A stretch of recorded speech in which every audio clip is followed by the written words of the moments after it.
just can add on the macro framework. So yes, of course, as Krishna said, we will be looking at whether our macro framework is still appropriate or whether there have been such substantial changes that it requires revisions. At the moment, we sort of see things developing more or less in line with expectations. So this is again something that we will decide towards the end of the mission to what extent revisions are needed to the macro framework that you have seen. Thank you. Couple of questions to Mr. Srinivasan. This is Meera from the Hindu.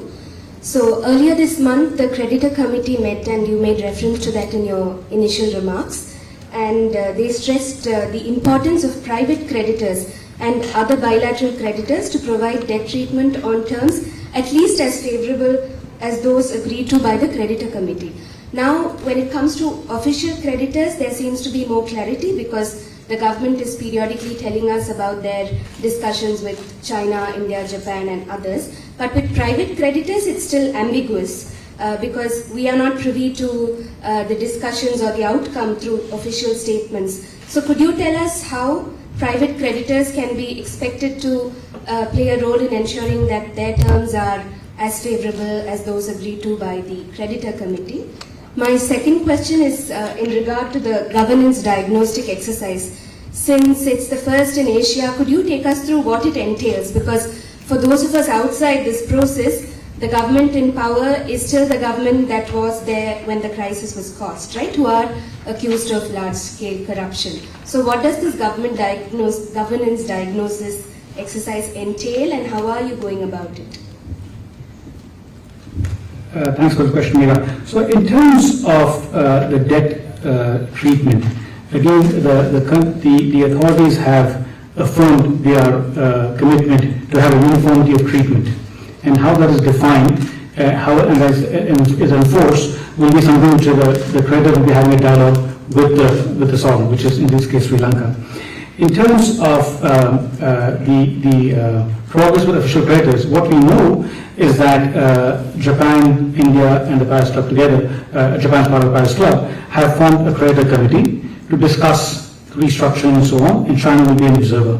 So that's what we know in terms of the creditor committee being formed, who's part of it and so on. Similarly with the private creditors, the authorities have been engaging through their financial and legal advisors on restructuring strategies. And our role in all of this is to just ensure, or to make sure that any kind of agreement before it's reached is consistent with restoring debt sustainability. That is our role. We don't get involved in defining the perimeter of the debt, the terms of restructuring, who's in, who's out, and so on and so forth. And you had a second question, or what's the second question? Diagnostic. Sorry, yeah. So the governance diagnostic is something which we've done for a few countries, and like you said, Sri Lanka is the first one in Asia, and this was done at the request of the authorities. And the governance diagnostic exercise will identify key governance weaknesses and corruption vulnerabilities that are macroeconomically critical, and think about 6 key areas. The 6 key areas include fiscal governance, financial sector oversight, central bank governance, market regulations, rule of law, and AML safety. You know what AML safety is, right? It also assesses the adequacy of the anti-corruption framework and policies. So that is the scope and focus of the governance diagnostic.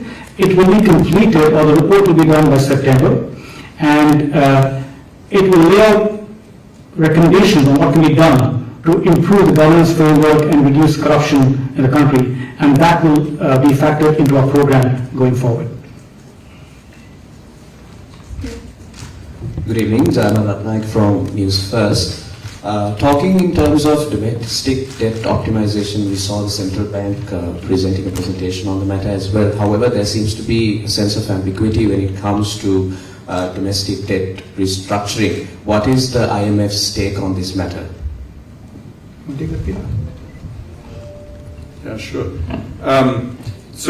As Krishna pointed out,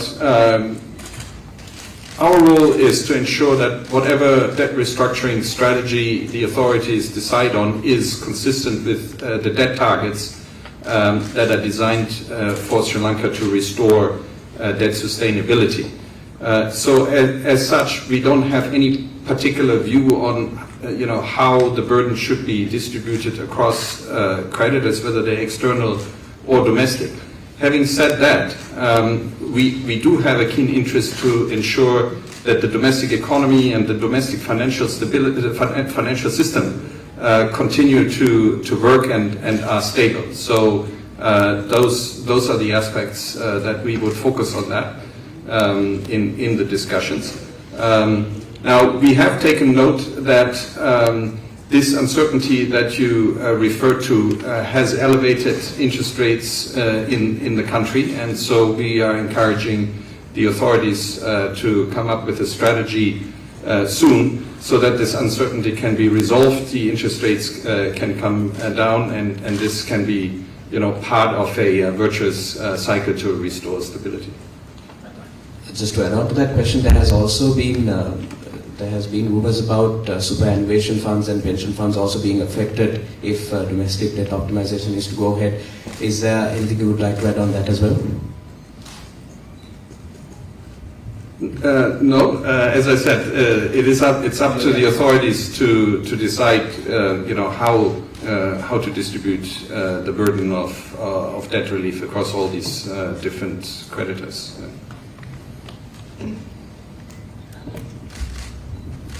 Do we have more questions in the room? What is the initial view on the banking system stability now? And the information you now have, is there something we need to do? Is it kind of going okay?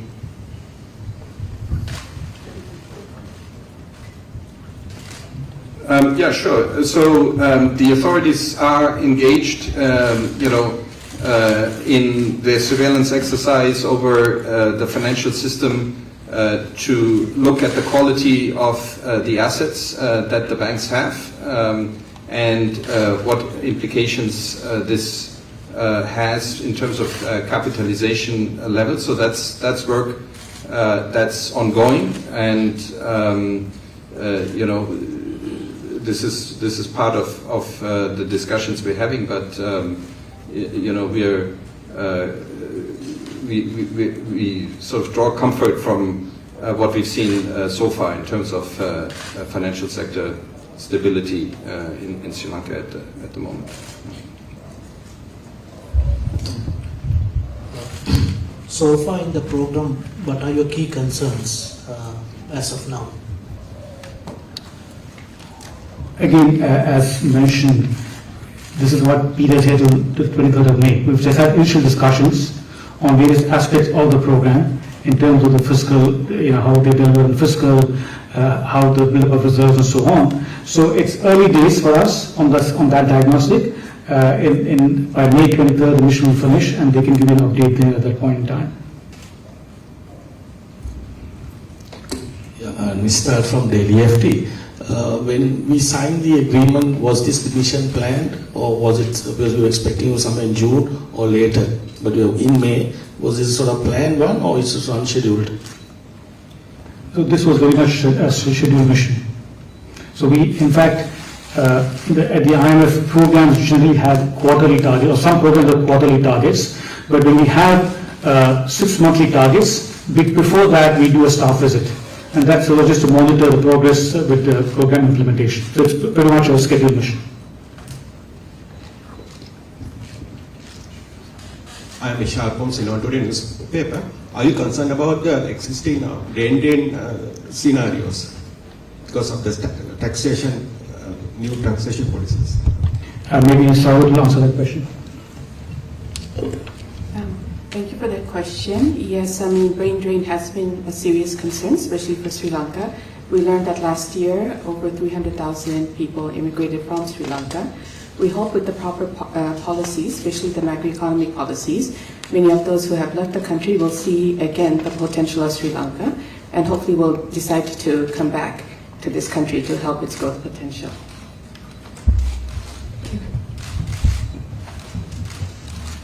Do we have...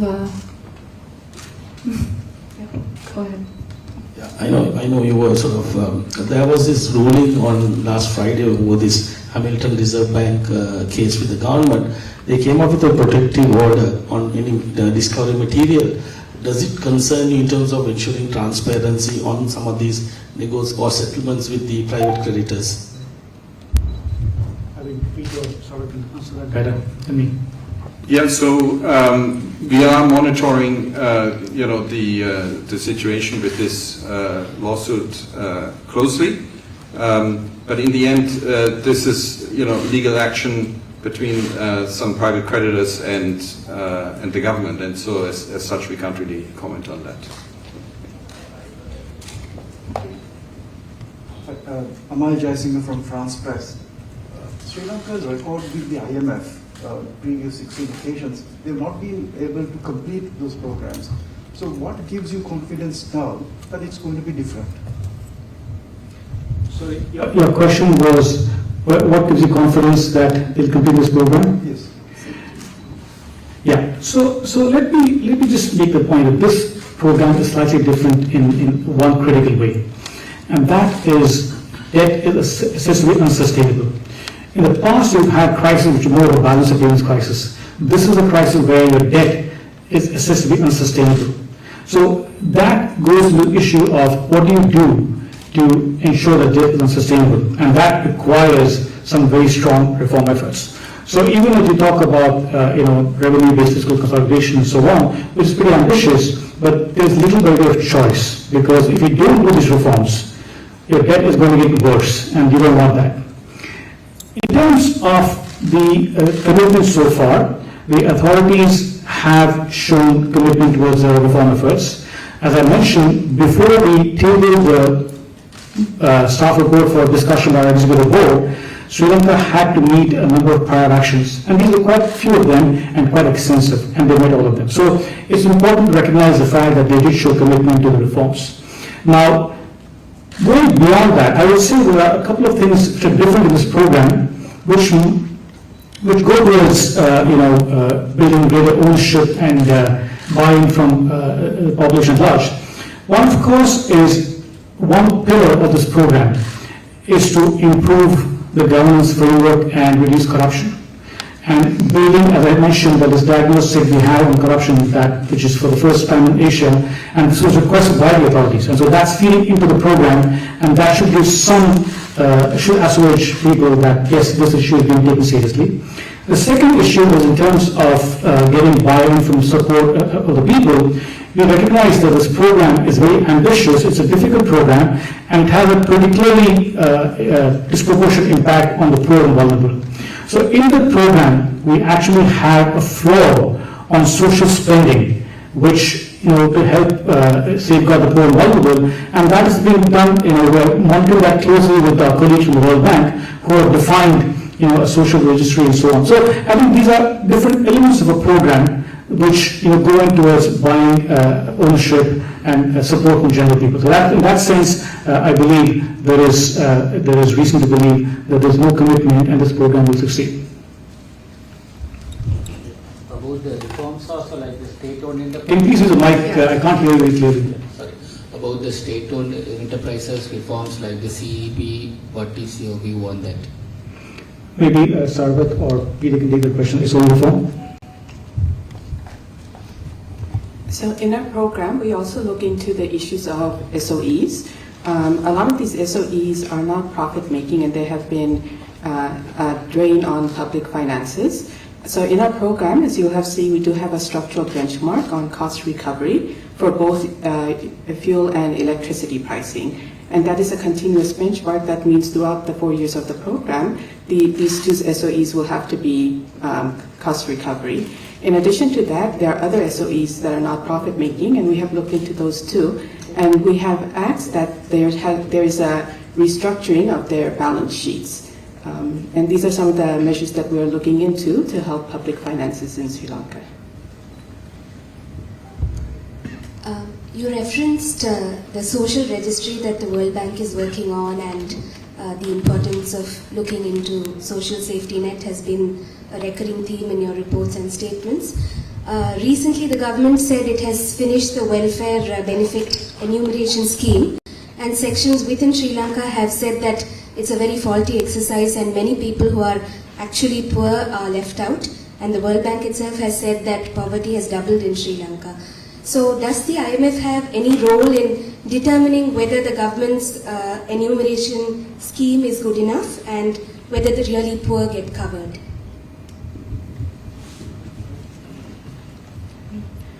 Protecting the poor and the vulnerable is a very important pillar of the IMF program. Under the program, what we have done is we have looked at the spending on social safety nets. As Dr. Krishna had mentioned, if you look at our quantitative targets, there we have a floor on how much the government must spend on social safety nets. In the last budget, the government had committed to spend about 187 billion rupees on 4 of the biggest cash transfers. Of course, spending is helpful, but targeting is also quite helpful.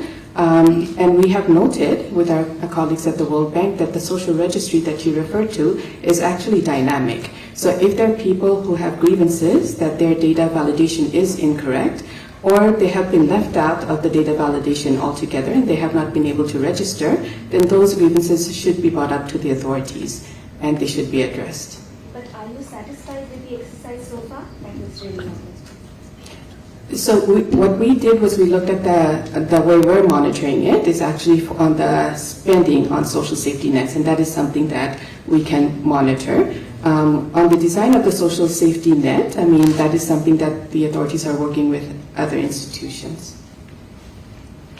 This is Krishan from EB. Regarding the governance diagnostics, what were the countries that were subjected to this exercise before? And have they been consequential towards the program, the reports been consequential towards the programs afterwards?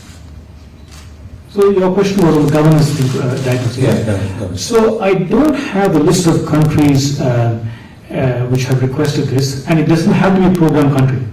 There have been other countries, there have been countries which just based on pure surveillance have asked for this diagnostic.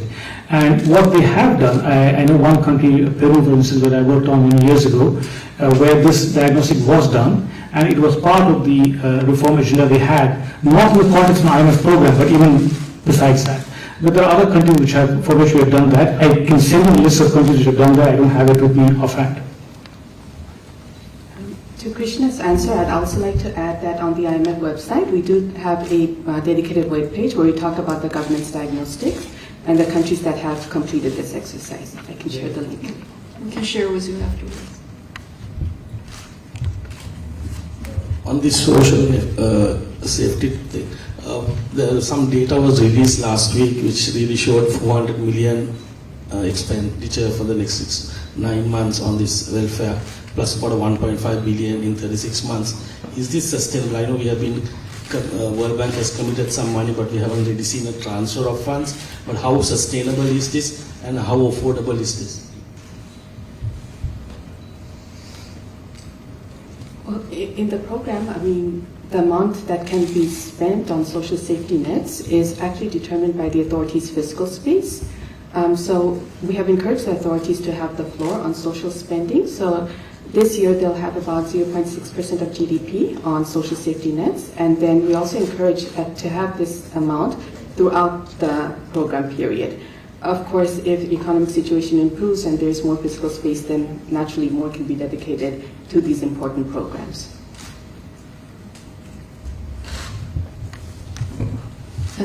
Yes, there is a question in the back.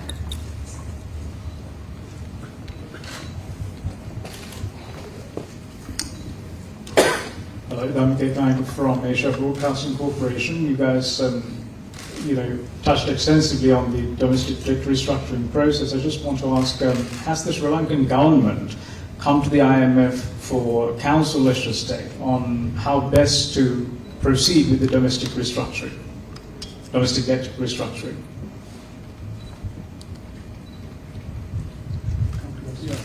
Well, I mean, we are in constant dialogue with them on these issues for the reasons I mentioned earlier. That we want to make sure that what they're working on will meet the targets, and B, it will ensure both macroeconomic and financial stability. Because we don't want them to be working for many months on their own and then come to us and, does it meet these criteria? Oh, well, we're not so sure. So it's an ongoing process in which we discuss these issues to make sure that those objectives are met. So it's a rolling consultation program. It's an ongoing discussion. Yeah, we're here, so this is part of the discussions we're having now, and also we have constant virtual interactions from Washington. So there is an ongoing dialogue, just as there is with respect to all the other issues of the program. The macroeconomic part, the structural reforms that are ongoing. It's an important part of the program, restoring debt sustainability.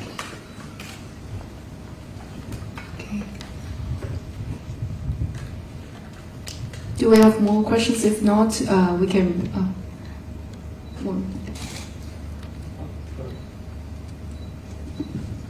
There was a religious leader who said whether it's IMF or whoever, it's the same rogues who are borrowing this money. That's one. I want to see whether you have a comment.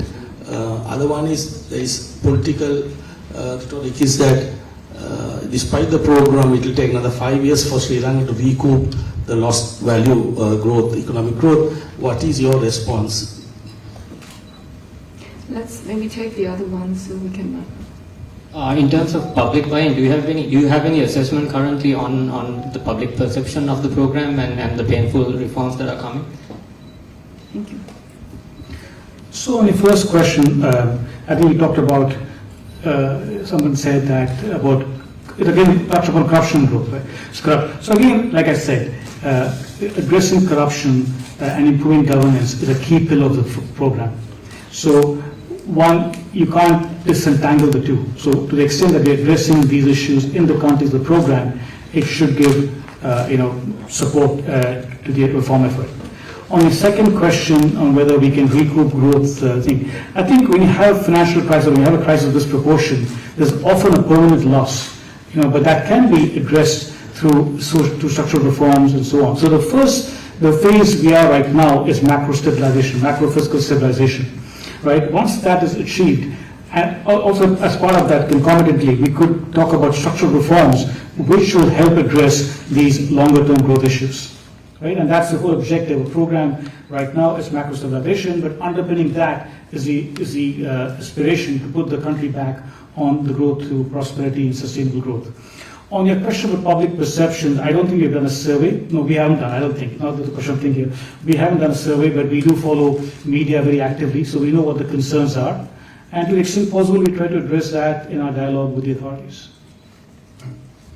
Actually, can I just add on this? So, often in the public's perception, the two things are sort of mixed together. That you have a severe crisis. In Sri Lanka, it's really a severe crisis, which hits people very hard with respect to their livelihood, their employment, inflation, the cost of living, all these things. And then the IMF comes along and there's a negotiation with the authorities about the reforms that are needed to get out of that crisis. So in people's perception, these two things are linked and they may not like it. But Sri Lanka is actually a very good example of what happens when the IMF isn't here. As you know, the crisis happened more than a year ago. We negotiated staff-level agreement on September 1, and then there has been a long period until March where the IMF program had not yet started, and the pain was palpable in Sri Lanka. I mean, you know it a lot better than we do. We just observe it from the outside, but the pain was clear and present. What the IMF does is it provides some financing that cushions the transition from this very harsh reality to a new equilibrium. So it gives a little bit of breathing space to let these reforms that are necessary take place and help the country emerge from the crisis. So that is really the part that helps the population to emerge from the crisis in the medium term.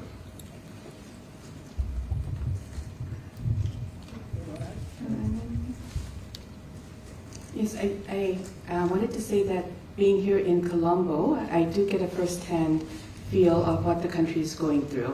And I do, as we all do, we feel the pain and the suffering of Sri Lanka. As Peter had mentioned, high interest rates, inflation, loss of jobs is a tremendous crisis for Sri Lanka. But we also are here to work with you so that through the stabilization process, Sri Lanka will come back to where it was perhaps 2 years ago. Thank you. So thank you very much for joining us today. We will post Krishna's opening remarks and also the video recording of this press briefing on imf.org later. Thank you very much.